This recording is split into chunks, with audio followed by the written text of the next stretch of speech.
Hello, I'm Suzanne Borden, Moment Magazine's Moment Live producer. We are delighted to welcome you to this year's special literary event celebrating the Moment Magazine Karma Foundation Short Fiction Contest winners. And we thank you for joining us for our conversation Beyond Bagels and Lox, writing about Jewish lives in the 21st century, with this year's contest judge, New York Times bestselling author Allegra Goodman, along with Moment book and opinion editor Amy E Schwartz. We first want to thank award-winning Broadway producer Sharon Karmazin, who is a member of Moment's advisory board and president of the Karma Foundation, which makes this contest and event possible. Sharon has said that when the Moment Magazine Karma Foundation Short Fiction Contest first launched in 2000, she had hoped it would serve to jumpstart or further the writing and publishing careers of its winners. And we are pleased to say that over the years, many of the winners have gone on to publish short stories, anthologies, and novels, with their work appearing in the New York Times, The Atlantic, Tablet, Haaretz, Plowshares, and Tikkun, among many other publications. These writers have won prestigious fellowships and all kinds of awards. Moment has published a wonderful collection of some of these award-winning stories in the ebook Good Karma. You can access this ebook from the shop page on Moment's website. And we urge all writers out there to enter this year's short fiction contest. The deadline for submission is September 30th, and you can learn more about it on our website at momentmag.com. And now we are excited to celebrate the winners of the 2022 Moment Magazine Karma Foundation Short Fiction Contest. Our first place winner is Stephen Brian Beeler from Bellingham, Washington.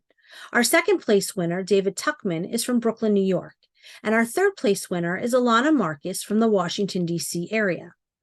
Last week, all three of our winners had the chance to sit down with Moment editor Sarah Brieger to talk about their stories and their writing process, as well as the Jewish writers that inspire them.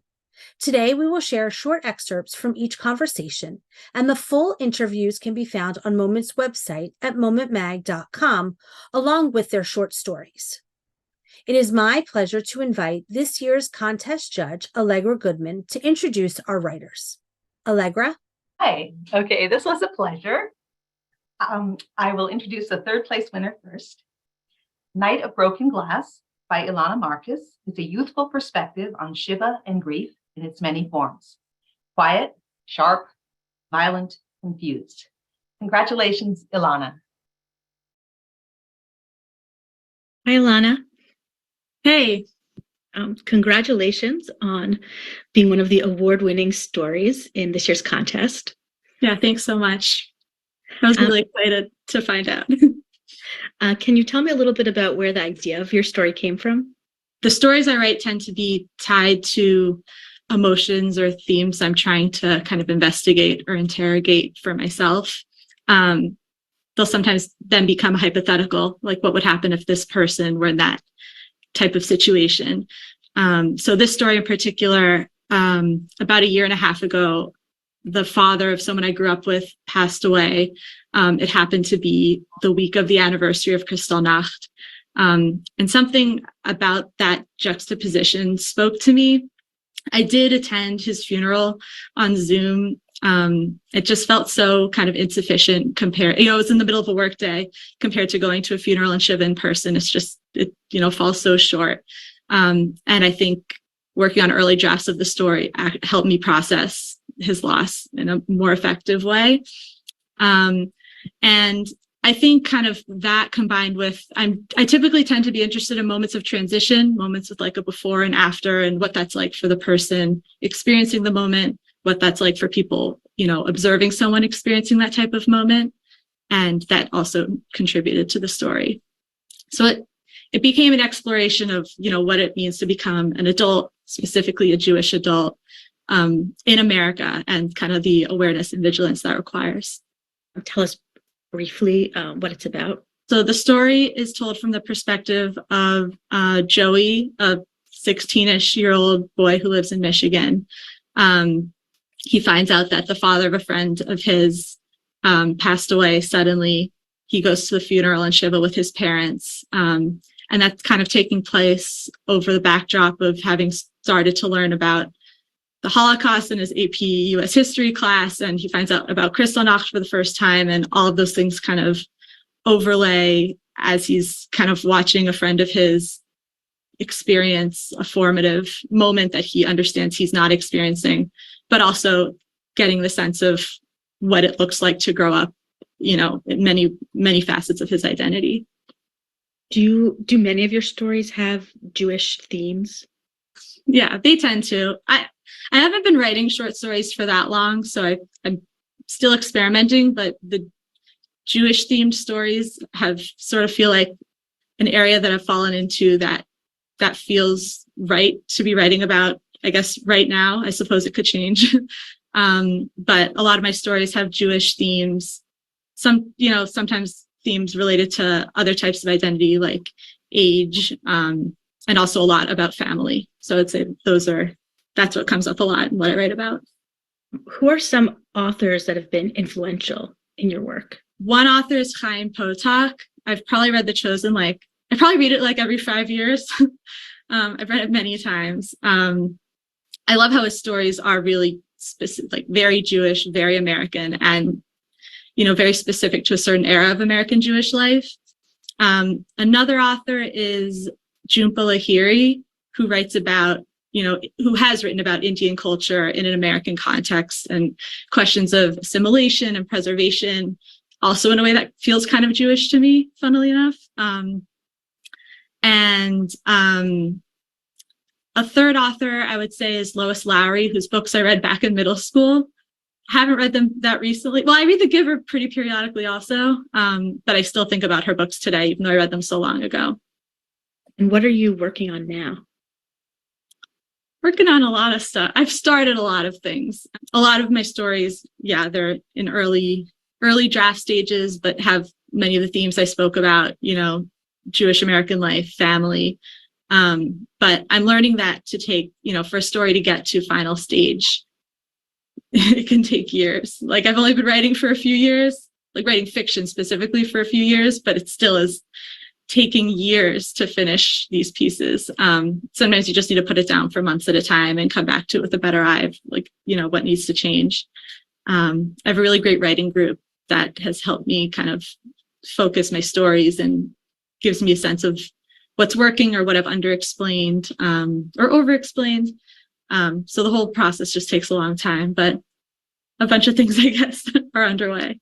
Well, thank you. Thank you so much. And congratulations again. Thanks so much. Our second place winner is David Tuckman, and his story is Helm, New Jersey, a delightful homage and updating of Ivy Singer's Helm stories, which are little fables about bumbling Jews in the old country. The author captures Singer's voice in this gentle satire of Jewish prayer and one-upmanship. It's a thought-provoking commentary on frum Jews or religious Jews recreating their shtetls in America, the Promised Land. Hey, David. Hey, Sarah. First of all, congratulations on your award-winning story. Thank you. Can you tell me a little bit about the story? My story is called Helm, New Jersey. So it's kind of a reimagining of the town of Helm, which is the well-known town of pious fools that's originally kind of a shtetl in Poland or Russia. And there are a lot of folktales that have been told about Helm over the years. And I was inspired to kind of play with that idea, and I created this town called Helm, New Jersey, which instead of being, in a shtetl in the 19th century, these stories take place in the here and now, just over the Hudson River from New York City in a suburb of New York called Helm. It's a mystical town. And this is what I'm hoping is the first in many stories, because once I kind of came up with this idea that Helm exists here and is in the United States and is like a reflection of what the Jewish community looks like right now, there are all sorts of possibilities. So I'm very excited to have people get to know what Helm, New Jersey looks like. And while you were writing or researching the story, did you read books, some of the Helm stories, or were there other authors that you turned to as inspiration? So there's I don't know if you can see it here. No, there it is. Right behind my head, there's this book right over here, A Treasury of Jewish Folklore, which was a book that I had when I was younger that I would read over and over again. It's edited by Nathan Ozabel. And there are a whole slew of Chelm stories in there that I came back to when I was reading where I was researching the story.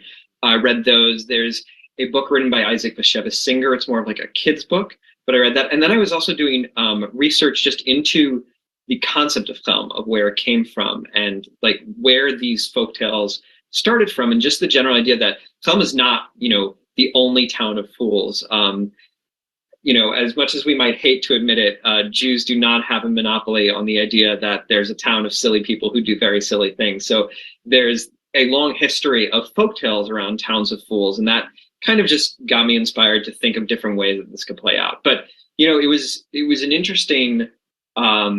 One of the things that I was trying to figure out while I was writing this is, do I take the stories that I grew up hearing and that have inspired me, or do I invent new ones? And I ended up kind of, finding a place in the middle. And I think I'm trying to invent new stories that really reflect like how we practice Judaism and what foolish things we might be doing, as opposed to trying to recreate older Chelm stories. Because I did that with one and it just felt a little forced, didn't quite work. I think folktales come out of what we're experiencing as opposed to trying to recreate the past.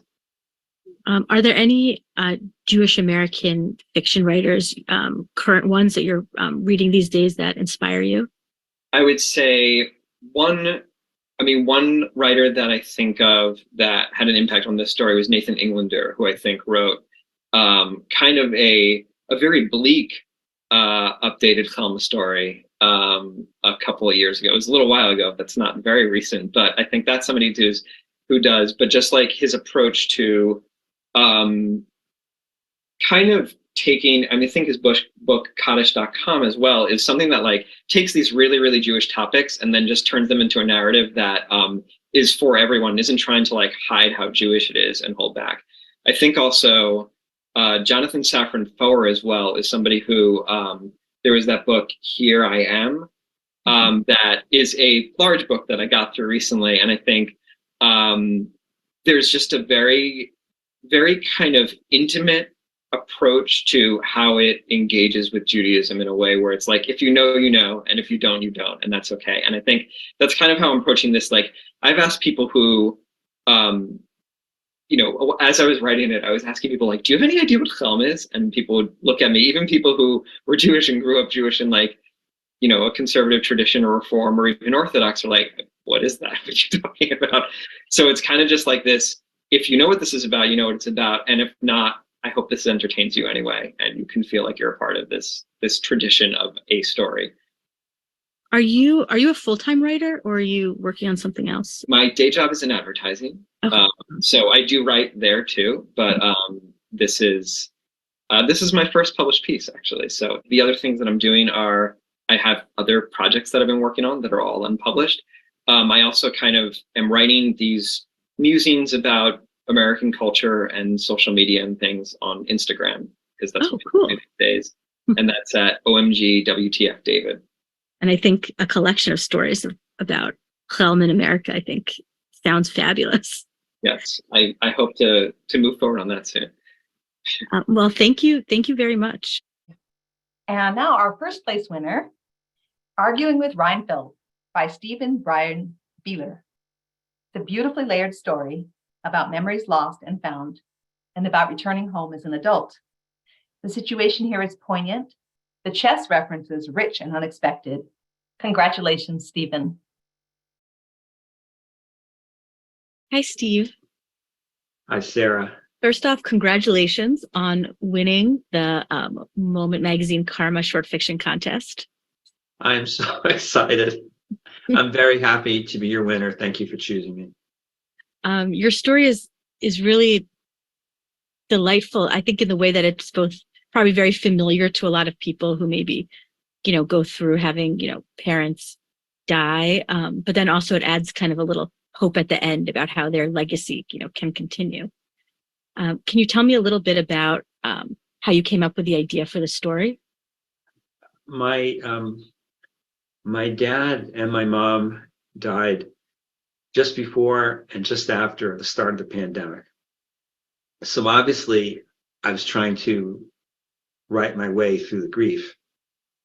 But in those same years, my favorite high school English teacher turned 90. And I wanted to commemorate the student-teacher relationship, but also our friendship.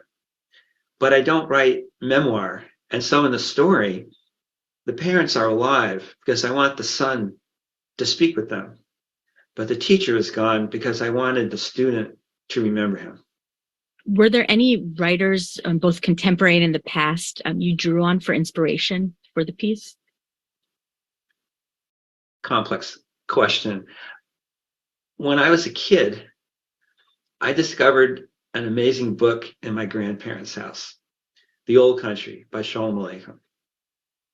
And from The Old Country, I learned that you could write stories about Jews doing Jewish things and Jews doing non-Jewish things. And this was very different from the sea stories and the science fiction I was reading at the time. And I grew up was very influenced by Marge Piercy and John Updike, who have written so much about families and who never missed a detail. And I try to write the same way. I pile up details and then I sift through them like tea leaves to see what they're trying to tell me. But when I was writing Arguing with Reinfeld, the story that was the writer who was uppermost in my mind was Ray Bradbury. Not for what he wrote, but for his advice to writers. Don't think, write. And this was so inspiring as I wrote the story that when I typed the last sentence and then realized I had typed the last sentence, I was both surprised and disappointed because this little world I created was done and I couldn't live in it anymore. And what are you working on now? I have two projects that I hope to finish in the next couple of years, if I can get my tuchus in gear. And the first is a historical novel set on a railroad in the mountains in the western United States just after World War II, as society is starting to change. And the second is a book about my chess player with the exact same things I'm talking about here. What has that been like, especially during the pandemic? Do you have any advice for young writers who may be starting out, starting to write fiction? There is so much advice about writing, and you can drive yourself crazy trying to follow all of it. All you can do is plug away step by step. You may think, oh my God, I've wasted a week, or I've wasted a month or a year, and I've got to write this book. All you can write is what you can write today. And if you can only write a few hundred words today and a few hundred words tomorrow, and if you keep that up, at the end of the year, you've got a book. Well, thank you so much, and congratulations again. Thank you, Sarah. It's a pleasure to be here talking with you.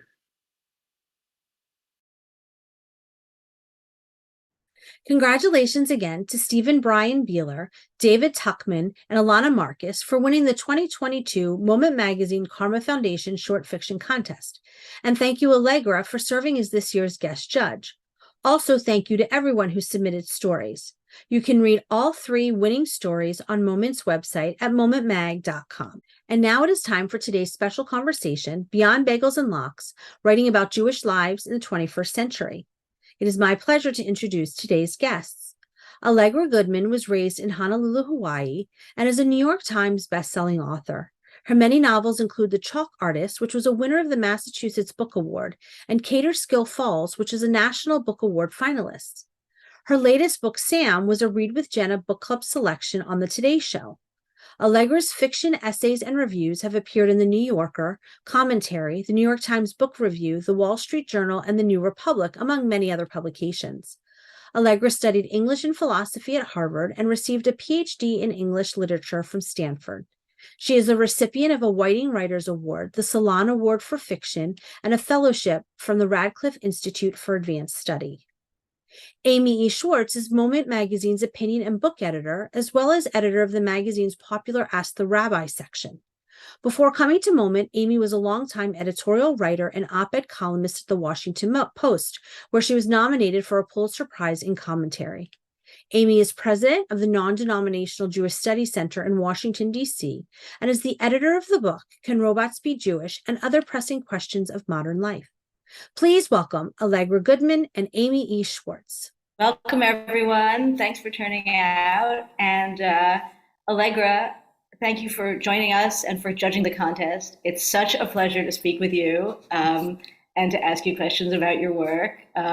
All the time I'm reading your novels, I'm just full of questions for you. So this is really kind of a reader's dream come true.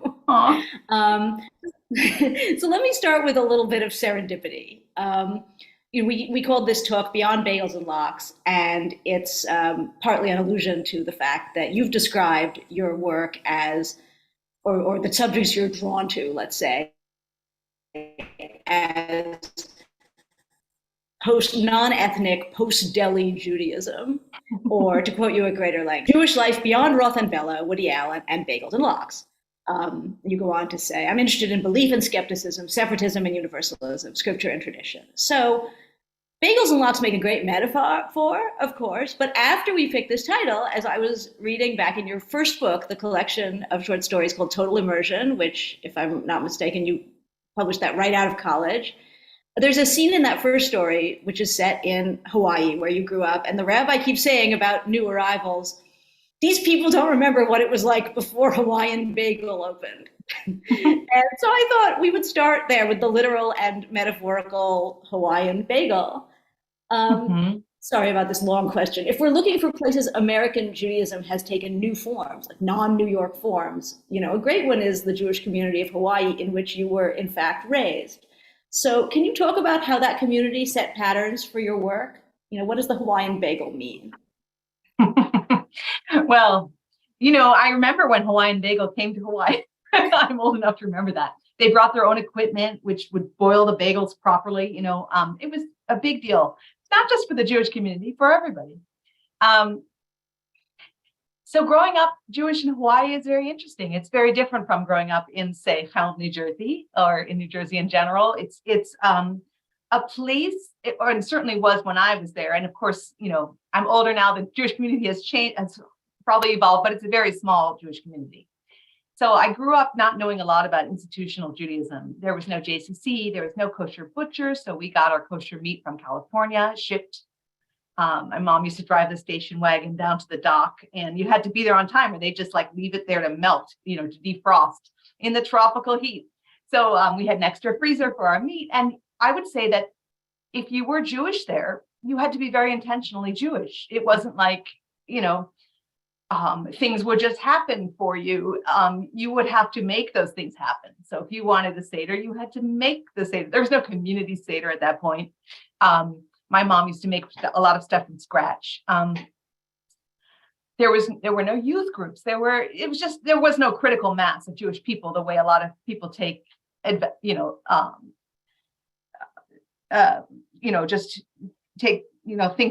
it for granted. That's the word I'm looking for. Take it for granted, say on the East Coast or in Los Angeles or something like that. It's just there. Where it is more just there. Now, of course, there are layers of this. And if you live in Israel, that's, you get even more sort of Judaism in the air than you would in New York City. But Hawaii, very much on the edge of the Jewish community. So I definitely felt like a minority, definitely felt like we had to sort of it was DIY Judaism, I would say. However, the point that I wanted to make about the bagels, though, is that at the end of the day, having Hawaiian bagels is not going to preserve a Jewish community. That's not what I think of as the core of Judaism. And that's not the subject that I find most interesting about Judaism. So growing up, what really interested me was synagogue and liturgy and spirituality and religion, which I think of as the core. And that's the subject that interests me the most. Well, just to that's a segue. Obviously, you've said, I think I quoted before, you're interested in belief and skepticism and separatism and universalism and all these things that the community now, that American Jews in the 21st century really have spread before them as, this array of options. And you've written about a really wide range of religious and non-religious characters, from the very orthodox to the very skeptical, and also these seekers, like your hippie in Paradise Park, Sharon, who's just looking everywhere for meaning and has these wacky ideas about what it would look like if she found it. It strikes me that one thing your characters are looking for, in the absence of bagels or whatever, is authenticity. And obviously a lot of them find authenticity in traditional forms of Judaism when they bump up against it. Is that to your mind the obvious answer to what they're seeking, or is your answer, is it more complex? Is that the answer for all of your characters? Oh no, I think it's always more complex. People are so complicated, I think if you're just looking for authenticity, you can find it in many religions and many spiritual experiences. You can go out on the beach and have an authentic relationship with the ocean. So what really interests me is the pull on tradition to some people, not to everyone. Some people it's a turnoff, but I've always been interested in those characters. It's sort of, what do they get out of ritual? Why, when they have every choice, when they're not living in a shtetl, when they're living in an open society and they can live in Honolulu if they want, and they can work remotely if they want, and they don't have to be, an extended family with their parents. They're not living the way the families do in Shalom Aleichem anymore. With all those choices available to them, why would they choose tradition, and why particularly Jewish tradition? So that's a question that interests me very much, and one that I've explored. Not only in Paradise Park, where there's sort of a bohemian seeker named Sharon who really travels the world, but also in my novel Kaaterskill Falls, which is about people in an extremely observant community who, take that as a given. Then the question becomes, why would they stay, in America, where you can also leave, Nobody's forcing them to stay. So what do they get out of it? Well, your character in Kaaterskill Falls is very interesting because she really suffers from the constraints on women, particularly. Mm-hmm. And as she keeps giving birth to more and more daughters, she really struggles with that. And then she faces this. I won't be a spoiler in case anyone hasn't read Kaaterskill Falls, but she certainly comes up. She's a newcomer to the community, right? If I remember correctly, she marries in. She's English, but she comes from a religious background herself. Yeah. Right. But she slams up against a wall on something she really wants to do. And yet she stays in. So yeah, that's the book. Yeah. Yeah. So that's the question that I found interesting. Why would she stay? Why does she thread that needle? What does she get out of it? What is working for her? And that's really one of the central questions of the book. It's also somewhat different from this whole genre of people leaving. There's a whole captivity narrative of, like, I was raised in this horrible, oppressive, especially for women. I was oppressed. I was a slave, and I broke free. And that's authentic too for many people. But that's a whole genre of literature, and that's not the subject that I found it's important, but I didn't find it the most interesting to explore. I was really interested in the condition of somebody who stays and what she gets out of it, and trying to take a reader perhaps who finds that foreign, and see if I can get inside that character and open that choice up for the reader, which is something that novels can do. Sorry, I don't want to be reductive. Sorry, go on. Novelists don't have answers to questions, but did you answer that question to your own satisfaction? Why does Elizabeth stay? Oh, you got to read the book. But okay. Yes, I wrote a long I read the book. I just wondered if you wanted to give us any hints. Okay, we won't go there. But that's and I think it's very interesting that so far of all your books, that's gotten the most awards, including from within the Jewish community. It's funny you're not making this up, this pull towards understanding traditional constraints. Let me ask you about another artistic choice that you've made in a lot of your books. Not this one is kind of a departure, because in this one, in the Kaaterskill Falls book, you've got a sect called the Kushner Hasidim. Kushners, yeah. Kushners Hasidim, which Kushners.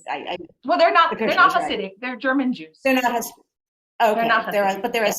But they're a sect of some kind. People say, "Oh, you're one of those Kushners." Yeah. So in the earlier books, a lot of your characters keep bumping into representatives of a form of Hasidism that is everywhere, that is very effective, and that has a mission to missionize less observant Jews and make them more observant. And you refer to these folks as the Bialystalkers. And they keep cropping up in all your novels. I wonder, they're reaching out. I wonder two things. First of all, are they a stand-in for this kind of authentic Judaism, this kind of authentic tradition? And also, is there do you have an autobiographical history with the real life of the Bialystalkers? No. So the artistic and Bialystalkers, then autobiographical. somewhat like Lubavitchers, are evangelical within the Jewish community, and they do crop up. Not in all of my books, interestingly. In many of them, some of them. I am interested in their messianism.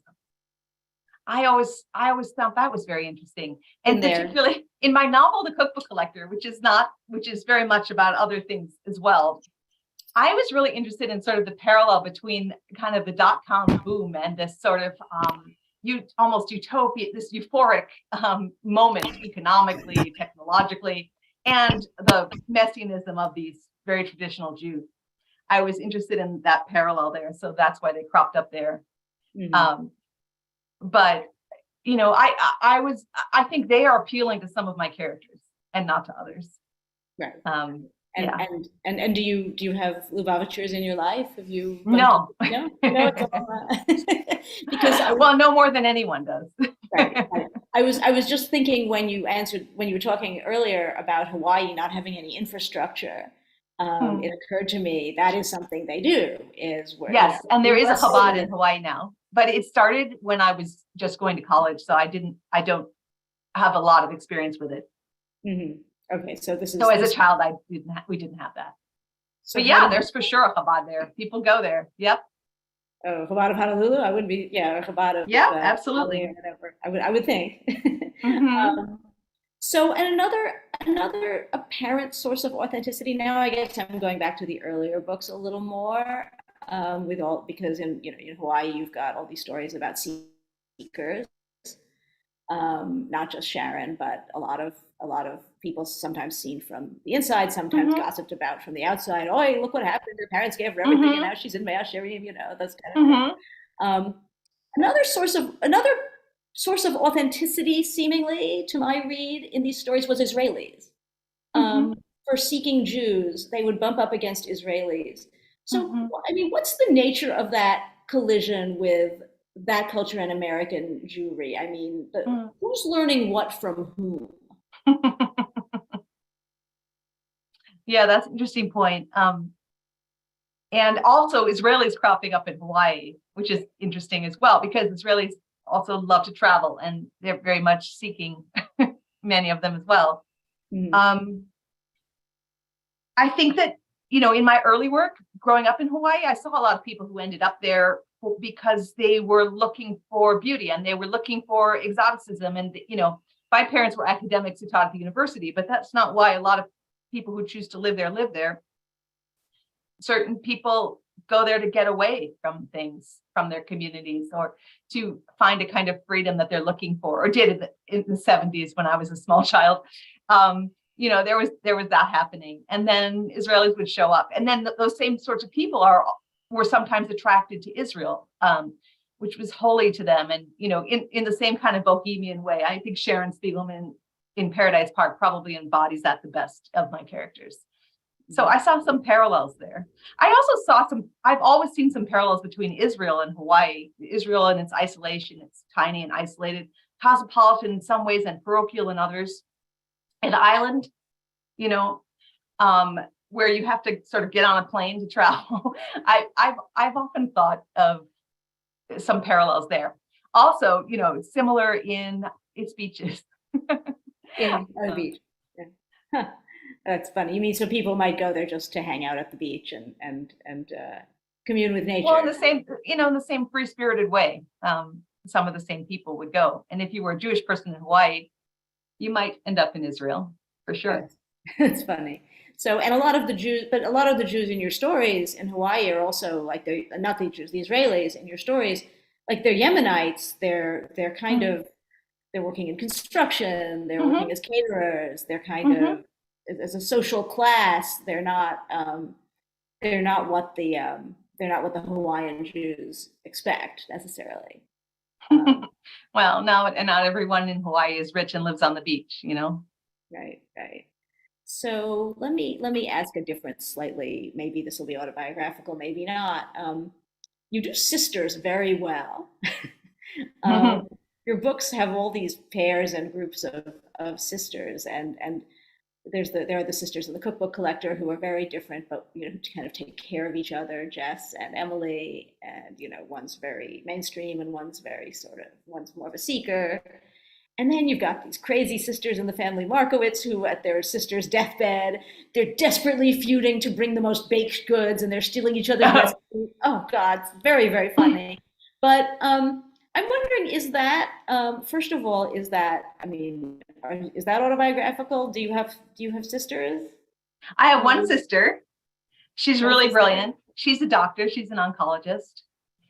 So you could say I'm kind of the more whimsical of the two of us. I ended up the novelist. She actually works on saving people's lives, so I think I work on like saving people's lives who are saving pretend people's lives. Right. And sometimes not. That's interesting. Yeah. But I'm interested in the bond between sisters. And so I've always enjoyed writing them. Do you think it's a way of exploring sort of contrasting, different paths? It's easy to take. Oh, for sure. Absolutely. Just in the way that siblings define themselves against each other. Although I would say my sister is very literary. I'm not very scientific, but she's very literary. So we're not sort of opposites. As I said, people are so complicated. So, the pairing is not always, kind of the foil and the opposite. Right. Well, if you have a family, if you've got family that teaches at MIT, this whole question of like who's doing more, the mathematician, engineer, or the humanist novelist, I suppose that's always a live question. Well, let me ask you about family stories, because you've your collection of linked stories about some of the people who turned up in your first book, the Family Markowitz. That's some years ago now, that collection. And then you've said you're working on a new series of family stories. Yeah. I'm trying to remember, is it the Rubensteins?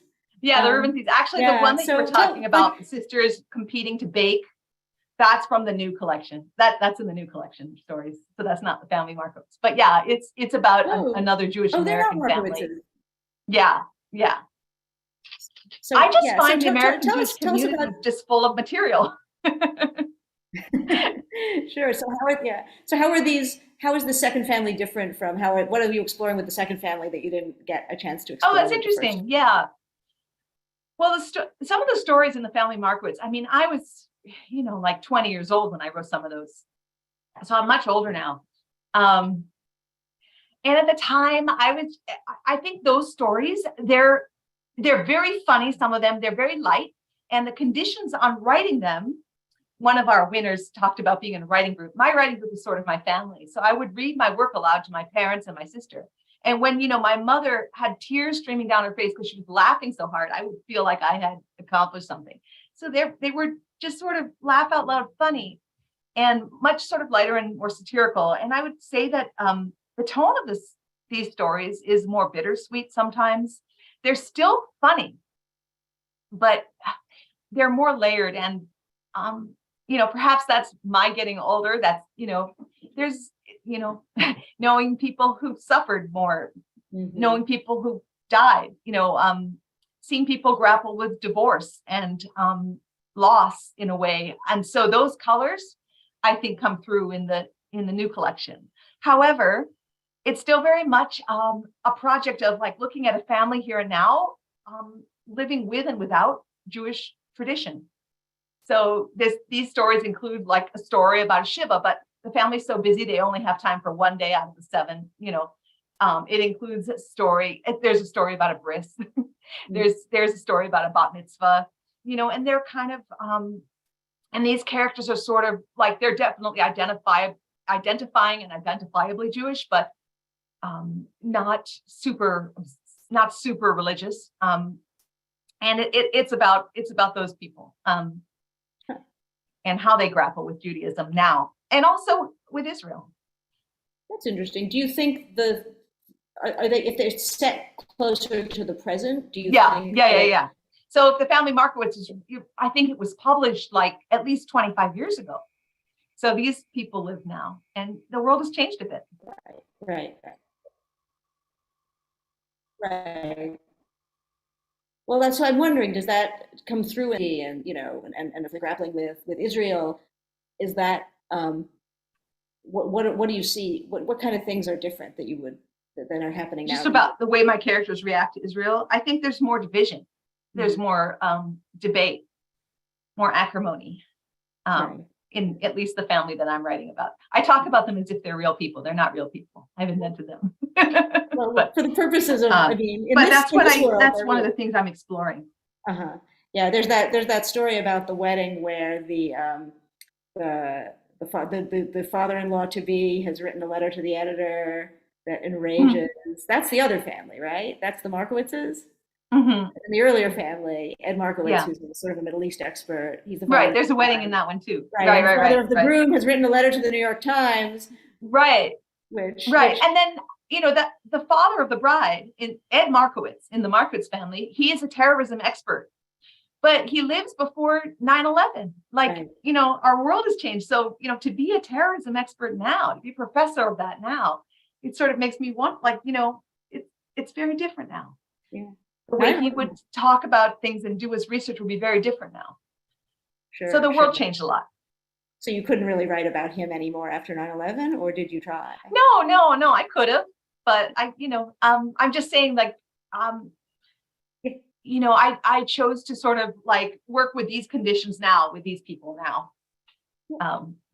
No, that's very interesting. Another way of saying it, if we wanted to bounce back off our title, is we're much deeper into the 21st century now than we were. I mean, your initial books are actually set before the 21st century. They're all, Cookbook Collector seems, I haven't read every one of your books. 11 is the most central. Is that, were you looking back almost at a sort of an Eden, before? Looking back at a what? It's almost sounds like almost an Eden before 9/11. When people. Oh, yeah. Well, again, it was sort of that euphoric moment that I was writing about. But the book deals with the end of that as well. Right. So let me ask you a related question about all these families. You've some writers do this, some writers don't. You've chosen to intertwine a lot of these characters so that they turn up in and out of different novels. Is there? What's the thinking there, or was it just for fun? Is that partly because of all the Jews are connected, or? I'm sure it has something to do with Jewish geography. That we are a small community. There are many connections. It doesn't take very long to figure out, the degrees of separation. And as a novelist, I'm interested in that. I'm interested in those webs, That said, I not all of my books have these recurring characters. Sam doesn't, for example. Right. Right. And Kaaterskill Falls, I guess, doesn't really. Well, no, that's not true. They're connected to that British couple. Yeah. So let me ask you about Sam. A lot of people's reactions to Sam, which was a wonderful novel, pointed out that there was really almost no Jewish content at all. Were you doing that on purpose, or did you've said that even your non-Jewish characters, there's kind of a Jewish watermark. So can you talk about that with Sam? Well, Sam's father is Jewish, although he calls himself non-practicing. And I think that's where you sort of get into, I'm sure that Sam's mom would have loved a good bagel, but that doesn't bring her closer to Judaism. So, no, it wasn't like I said to myself, oh, I better write a novel without Jewish themes in it, not at all. I just go where my imagination takes me, and her story didn't, that wasn't the focus of that particular story. Mm-hmm. Sam's looking for meaning too, right? In her way. Yeah. So, when you're confronting that, well, where is this girl going to find, her direction in life? She couldn't be scooped up by Bialystalkers. So how do you? She's the kind of person they're looking for, I guess. Although she's not halakhically Jewish. Right. But, and that's actually something else I'm interested in. The people, like somebody like Sam who grows up and she doesn't even have a religious framework to push against, which is a lot of people, many of us experience that. And so then where do you go? Like, so where does she look for meaning? That's one of the questions in the book. So that the Judaism is in its absence for sure, the negative space there. Do you think that's part of what drives her? Is that inability to, like, she climbing becomes a thing. Climbing becomes her sort of framework, and then in the end, not so much. I apologize. Somebody's running a leaf blower or something. I'm gonna mute. Can you hear no that? worries. I'm gonna mute. I'm gonna mute for a second while you're answering the question. No worries. So Sam, I think that you and I might say that about her climbing, but I don't think she would articulate it that way. And that book is completely from her point of view, not from mine, if that makes sense. So, nothing in that book sort of there are sort of no words in that book that aren't her words, and no thoughts that wouldn't be her thoughts. There's no editorializing in that book. There wouldn't be, right? I mean, you wouldn't editorialize. No.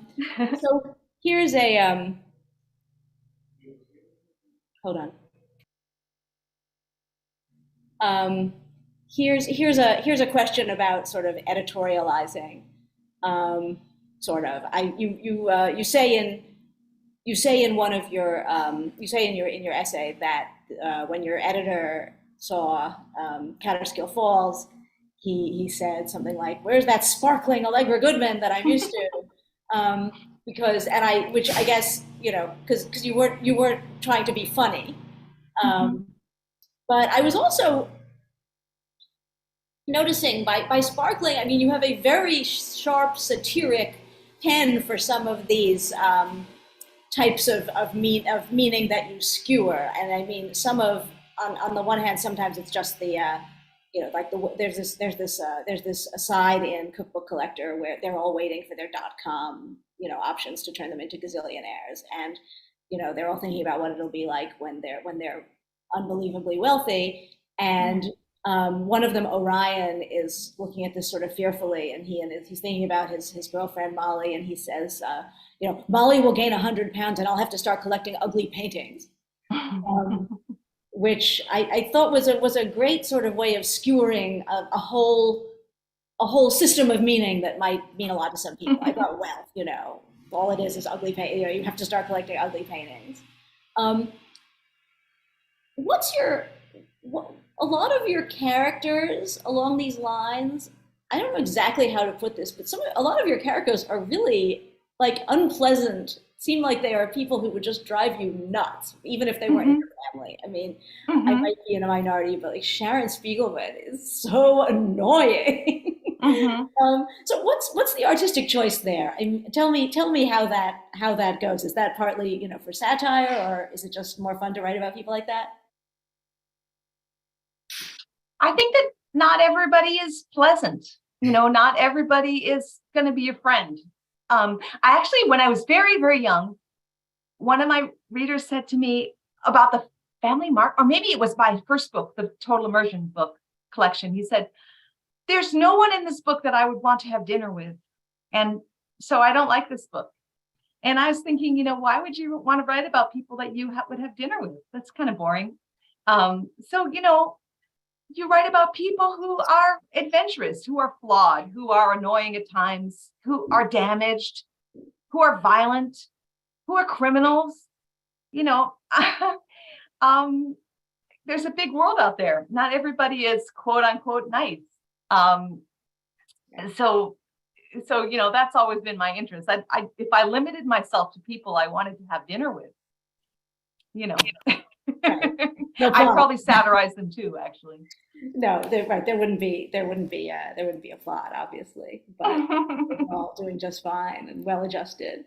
And a lot of these people's the places these people look for meaning, also outside of Judaism, also seems to be, some of it's very questionable. They have trouble. Some have trouble with academia, math. Some think that connoisseurship is going to save them, and then it doesn't. What kind of who do you think are the characters who successfully find meaning in your books? Within and without, within Judaism and also outside of it. I think Sam is a character who learns how to become herself, or she's in the process of becoming herself and growing up. I think that other characters, I think Sharon Spiegelman, as annoying as you may find her, find some rest and some peace. I have a new novel which is coming out in 2025, which is very much about this question. And I think the character there does she really struggles, and she is really tested, and she finds meaning. She's probably my best in terms of that journey. Oh, interesting. But so you'll have to see in a couple of years. Yeah. No hints.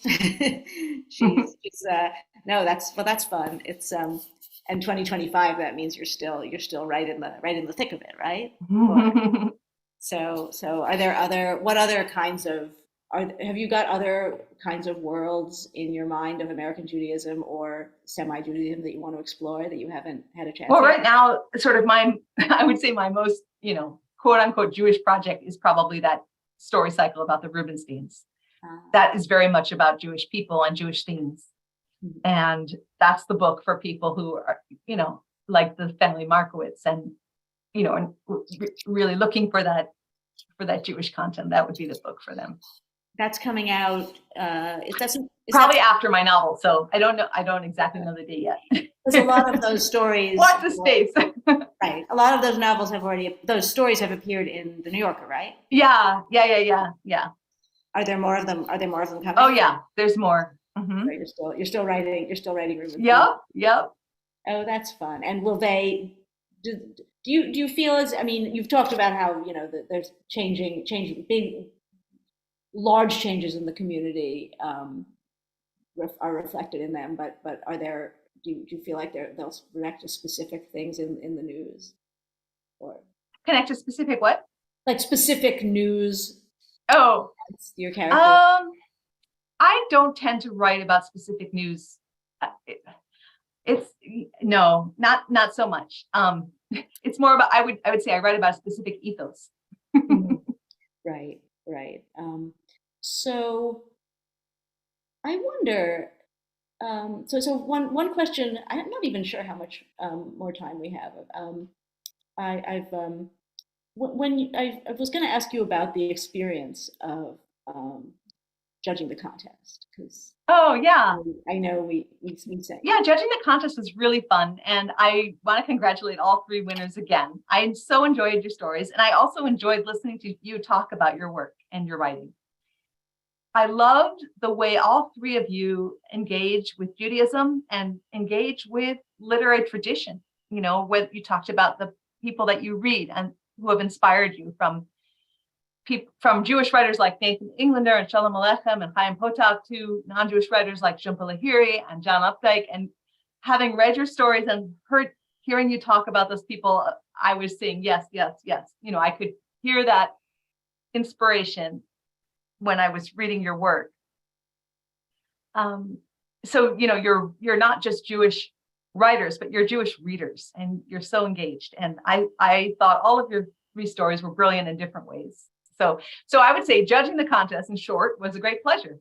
Oh, good. Happy to hear it. I was curious whether it enhanced in any way the sense of different Jewish worlds, and what you've, in a different context, you've called sort of Judaism without borders. Mm-hmm. Mm-hmm. Yeah, I think that the Helm story, great satire with sort of modern orthodoxy and Helm. I love that juxtaposition. I love the playfulness of that. The chess story with the older parents, the Shiva story, again, which also did connect with Kristallnacht, in very inventive ways. These stories connected to Jewish themes. Yeah, I thought they were really fun. So we have plenty of time left. We also have a couple of interesting questions in the queue. Let me see if I can get to them all. One person says, even though you were writing in your early stories about Hawaii, your descriptions of synagogue life were so on the mark with my experience on the mainland. Have you continued to find a place within a synagogue setting? This is from a rabbi. Oh, me personally? Yeah. So I live in Cambridge, Mass, and I go to Tremont Street Synagogue. And I also go to Harvard Hillel as well. And so that's sort of my place. I guess there's a part of me that is always going to be that kid going to the minyan that my parents helped create, out in Honolulu. I would say that probably growing up in such a small community, I feel very comfortable in a very small kind of steeple-like setting when it comes to davening. But yeah, I think I feel at home, and I really enjoy going to synagogue. I like to get there. I like to get there fairly early. And it's funny, I think it was because my dad always helped make the minyan. I didn't know until I went to college that people could come late. I didn't know that was a thing.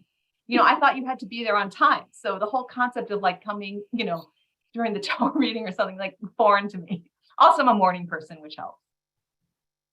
So would you be in a situation where you'd make the minyan nowadays? Me? Yeah. I guess it would depend on what kind of minyan I was in, whether, they counted women or not. Do you go to both? I don't know the Tremont I Street. go to a partnership minyan and an Orthodox minyan. Mm-hmm. But I've been to egalitarian services as well. So here's another question. Somebody says, one person wanted to know whether your Rubenstein collection, which you said has not been published yet, has a title yet. Oh yeah, I'm thinking about that. I'm thinking about what to do, whether I should just go for sort of a simple, the Family Rubenstein, which sort of harks back to the Family Markowitz, or whether I should go for a different title and emphasize, how much my own work has changed and how I've evolved. So I'm title work in progress. That's a good segue to another question, which is one of the listeners wanted to know if the experience of writing about all these different worlds over the years has changed your own ritual observance or your approach to ritual. That's really interesting. I don't think so, actually. I think one of the things I enjoy about writing fiction is sort of, it's like traveling. So you go to that place and then you come back. So I think that as I've grown and I've experienced more, I have more material to write about, but I'm not sure that it sort of changes my core. Or if it does, I don't admit it. That's funny. So you stand outside the searching, but all those accounts of seeking, do they come from you at all? Does that resonate? Are you a seeker? Not in a conventional way, no. I seek through my art. I'm investigative. I'm scientific. I am curious. I'm interested in all of that. That's where I do my seeking. I am as a person, I'm kind of I like routine. I sort of like where I am. I'm not always sort of looking to the next thing. Is that I mean, I do my dreaming professionally, let's just say. Oh, I like that. You do your dreaming professionally. I think we've got it. If we publish this, I think that's a headline. That's the headline. I love it. So, I mean, it's not unusual to ask sort of process questions, but you've mentioned that you're a person of routine. Is that how you get so much writing done? Do you have a writing routine that's firm? It doesn't really feel like honestly, I feel like I write very slowly. But I am the sort of writer who I'm very steady. So, and that goes along with being in a routine. And for writers out there, or people who want to write out there, I really recommend being slow but steady, because pages do add up. I'm not a binge writer who goes away for a month and, tries to bang out a novel. That kind of writing doesn't appeal to me. It doesn't work for me. It would be forced and I'd end up rewriting the whole thing. I am very much a person who likes to work little by little, day by day, go to sleep and look at it again in the morning, do a lot of revision, not just at the end of a book, but as I go along. And, and I really enjoy that sort of slow, steady process. Do you write every day? Do you write except for Shabbat, maybe? Yeah, I did not on Shabbat, not on holidays, but I do write just about every day, or rewrite. I do a lot of rewriting. That counts too. Mm-hmm. I also count reading as part of the job. I think it's really good to keep reading as much as possible in all different genres, nonfiction, history.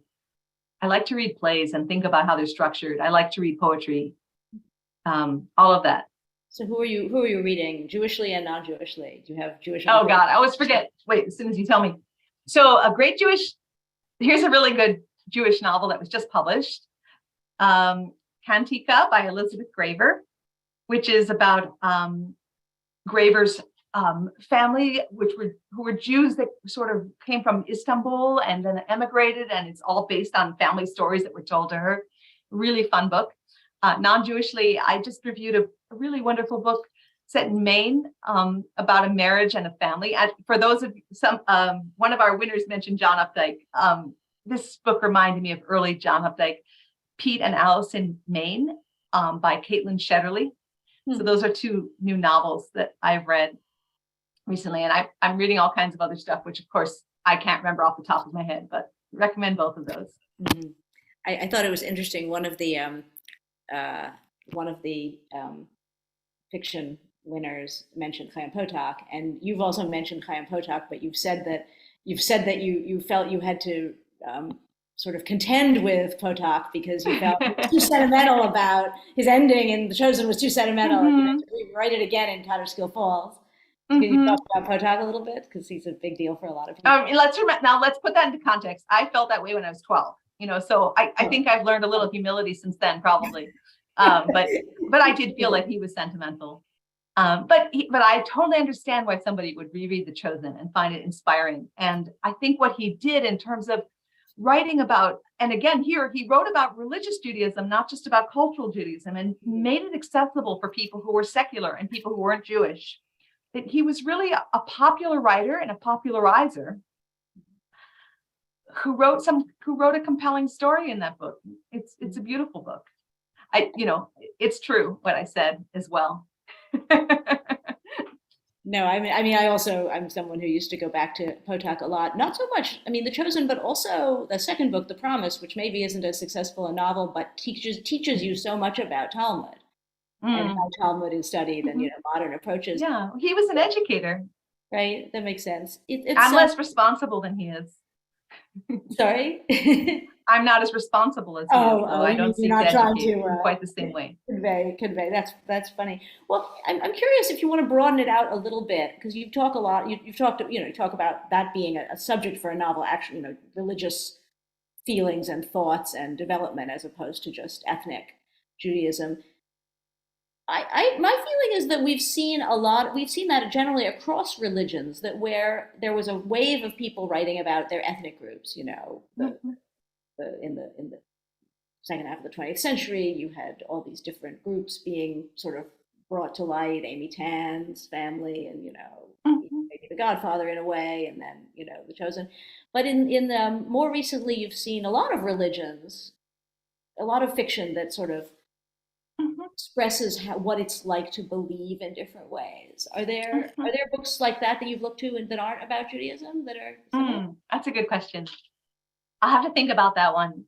I'm definitely drawn to, especially I like memoirs, and I would be drawn to that, to somebody's sort of spiritual autobiography, whether it was from the 20th century or the 10th century. I would be drawn to that.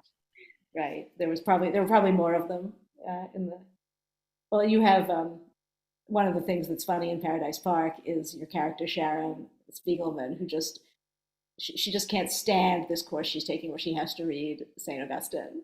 And she just doesn't get him, but it's funny because that's really what he's, it's a spiritual autobiography, and she doesn't. And of course that's what she's doing, but she can't see it. She can't get there. Yeah. She's too wrapped up in that. So let me we're almost we don't have to go too much longer. I think that's everybody's questions in the queue. Somebody wanted to know, let's see. I'm going to ask you to just take a step back into sort of be a little more sociological for a second to wrap us up, if you don't mind. Talk about Judaism without borders. Is that what's the implication of the Jewish community becoming less interested in borders, if in fact that's what? Yeah.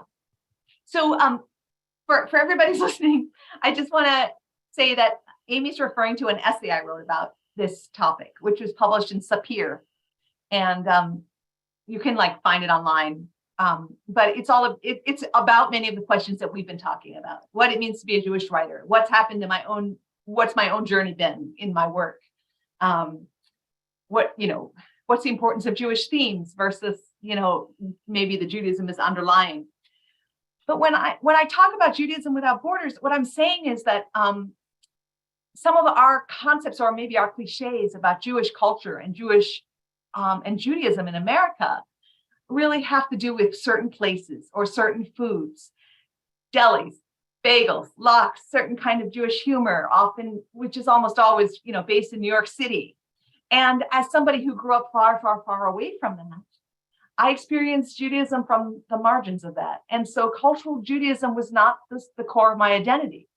And when I talk about Judaism without borders, I'm really interested in the Judaism that stays. For me, the Judaism that stays has to do with tradition and religion and spirituality. It doesn't have anything to do with Jewish jokes, which become dated, with Jewish food, which everyone can enjoy. And, our food scene is global, with Jewish neighborhoods, which don't exist anymore. Those are the province of history, and they rise and they fall. And, but what endures for me really is Jewish tradition. That's what interests me. And that's the core of it. That's what I was saying in that essay. Yeah. What do you guess American Judaism will look like in 50 years? In 50 years? Say, or however many years. Yeah, I think it's really complicated. I mean, there are the people who look at sort of the intermarriage rates.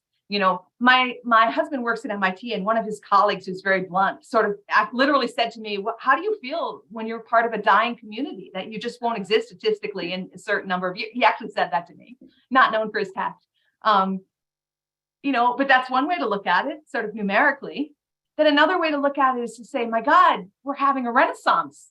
There's an explosion of Jewish learning. Amy, you're involved in that. Many people are, especially adult learning. So much is happening in Boston and New York and DC, in different places online, where you don't have to be in those cities, and you can access Jewish texts. That's in Sefaria. You can take a class. You can listen to podcasts, to lectures. You could also say that Judaism is vibrant in a way that it's never been before. The way women are coming into their own as leaders, in spiritual leaders, the way our community, on the one hand is assimilating, on the other hand, new people are coming in by choice to be Jews, and bringing all that fresh energy. And inspiration. And so, I think it's sort of it's a paradoxical thing. I'm not a sociologist or a demographer, so I can't predict what will happen. I would say the future is going to be complex and rich. Opportunity for more novels. Exactly. That sounds like a place we could end. Thank you so much for talking to me, Amy. Thank you. And doing all that reading. No, what a pleasure. I mean, as I was going back over all your novels, I was thinking, really, this is work, Oh, thank you. So anyway, but thank you very much for speaking with us and for judging the contest and for being so open. I mean, this is really really great. Thanks. Hope we'll talk to you again. Thank you. Great. Thank you, Allegra and Amy, for that wonderful conversation. I can tell you, Allegra, several people put in the Q&A that while they were listening, they purchased your books. So I think you have many new fans. Once again, I want to thank and congratulate our Moment Magazine Karma Foundation Short Fiction Contest winners, Stephen Brian Beeler, David Tuckman, and Ilana Marcus. You can find their full interviews and their short stories on Moment's website at momentmag.com. Also, a special thank you to Sharon Karmazin, Dina Elkins, and the Karma Foundation for their support of the contest. And please remember that submissions are due on September 30th. More information can be found at momentmag.com.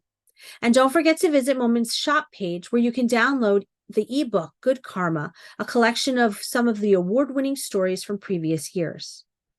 Thank you again to our winners, special guests, and thank you all for joining us today. See you next time.